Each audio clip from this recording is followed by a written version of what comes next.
pessoal, estaremos iniciando a nossa quarta aula, um outro assunto. Hoje a gente vai começar a falar sobre energia no mundo, tá? Essa vai ser a primeira parte de 2 aulas e sabendo então que está se tratando do contexto mundial, especificamente sobre o uso das energias. Bom, antes de mais nada, né, a gente sempre conceitua o que é o que a gente vai estudar propriamente dito, e quando a gente fala em energia, a gente está se referenciando na força, na ação, no movimento empregado em algo que estava parado, né? Em física, a gente chama isso de transferência de força para algo que estava inerte, tá? E geralmente a energia, ela é utilizada para gerar calor ou gerar uma força mecânica, né? Por exemplo, a água, ela não gera calor, né, por meio das hidrelétricas, mas ela gera uma força hidráulica a partir da queda dessa água. Então, não sei se fica claro para vocês que vocês obtêm, então, dessas duas formas, né, seja produzindo calor, seja produzindo uma força mecânica, né, nessa transferência de força de algo, né, que gera esse movimento ou essa ação também propriamente dita. Bom, então vamos lá. Existem 2 tipos de fontes energéticas, né? Aquelas que os recursos eles podem ser repostos e tem aquelas que os recursos eles não podem ser repostos. Mas eu atento a vocês o seguinte, quando a gente fala de reposição de recursos, não é dizer que em algum momento da história da Terra eles não possam surgir de novo. Só que na história humana, seria muito difícil, né, a gente viver para ver eles sendo recompostos, como é o caso do petróleo, que leva muito tempo para ser gerado, né, a partir da decomposição, que já já vocês vão ver. Bom, o que eu posso falar para vocês sobre isso, né, apresentando esse assunto, que a gente tem uma tendência para ampliar os recursos que são renováveis, né, visto que os outros não são, logo a gente pensaria numa alternativa, né? Só que o que acontece? Até então, os que a gente mais usa são os não renováveis, aqueles que vêm, né, de combustíveis fósseis, né, ou seja, levaram processos aí de decomposição, soterramento, que daqui a pouco vocês já vão saber mais sobre eles, e até então são os que a gente mais usa, principalmente por um fator, pelo fator deles serem de terem, né, um grande potencial energético.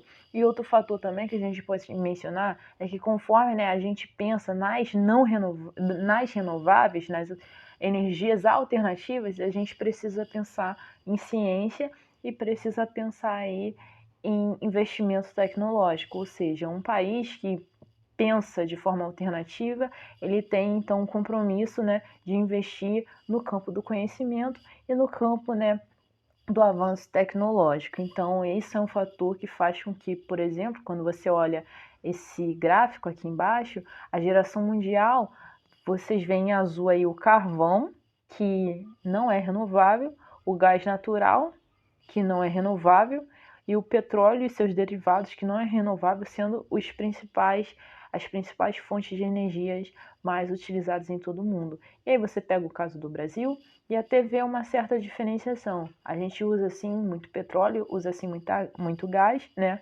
Só que a gente usa muito a energia hidráulica proveniente da água, que é considerada uma energia renovável, né?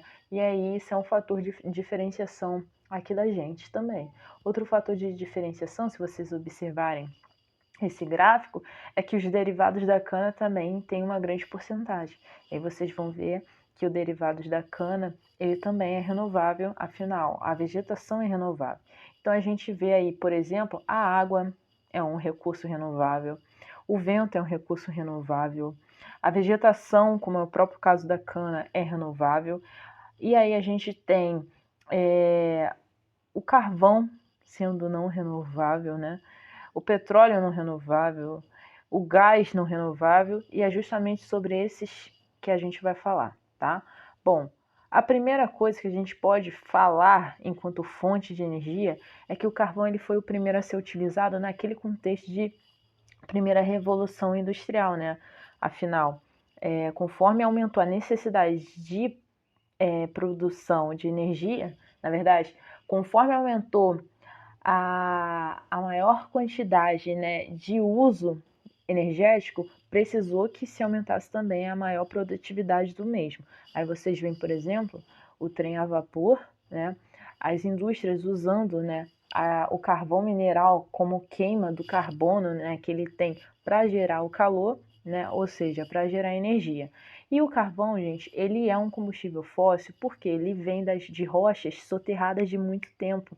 Ele é extraído a partir da mineração no subsolo, por isso que ele é considerado um recurso que, né, pode ser esgotável a qualquer momento, dado o uso frenético, né?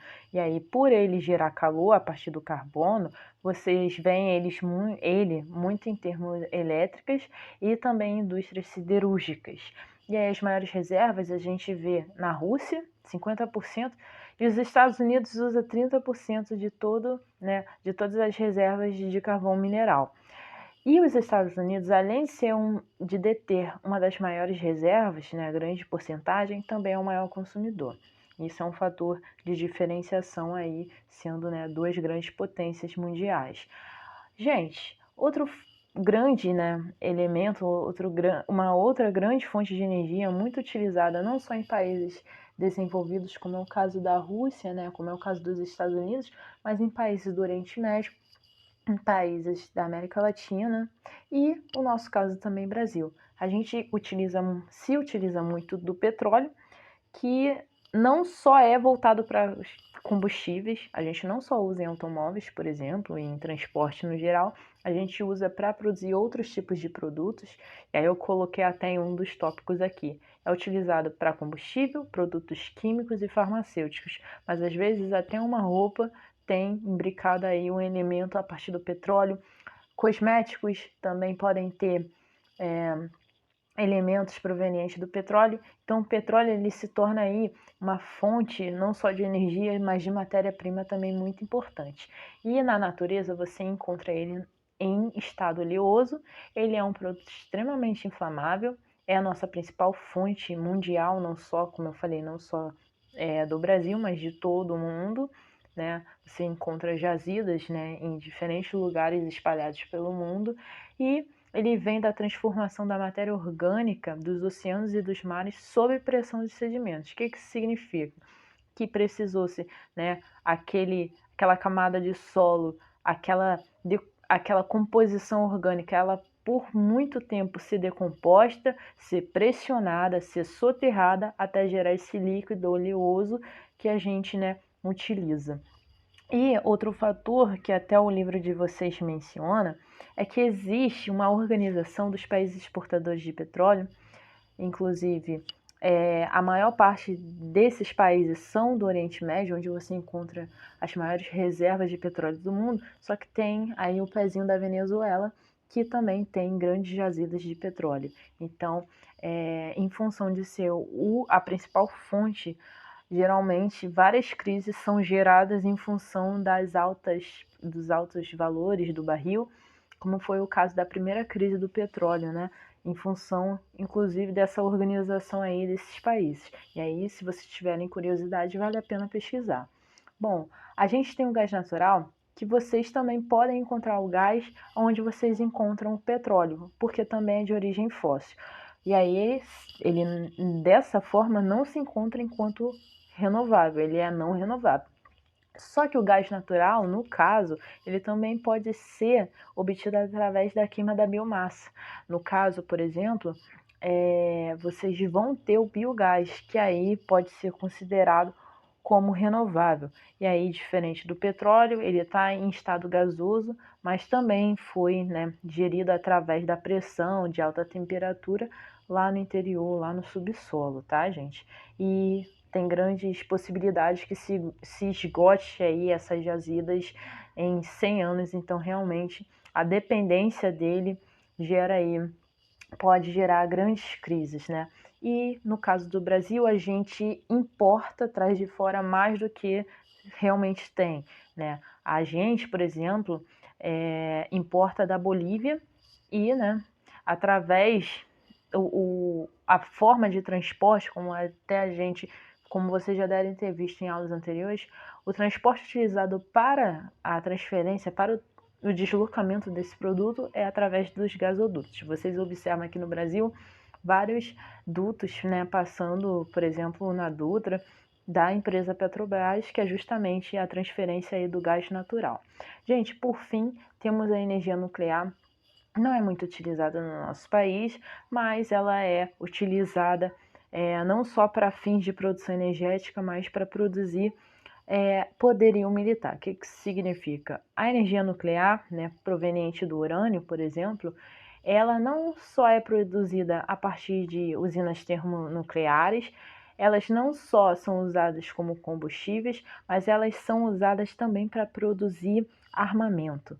Tanto que alguns países que declaram, né, que desenvolvem esse armamento são considerados de grande risco mundial. E aí, justamente esse calor excessivo, né, produzido pela fissão, né, do urânio é que gera uma grande eletricidade. E aí compensa, em muitos casos, você adotar o urânio, né, na produção de energia, mesmo considerando aí que o risco ambiental é gigante. E vocês vê o caso de Chernobyl, que aconteceu aí aquela tragédia, explodiu usina e ficou aí em estado de calamidade, a radioatividade ficou imbricada aí, né, no ar e teve várias decorrências de doenças, né, em função desse desastre ambiental a partir do uso do urânio. Então, gente, espero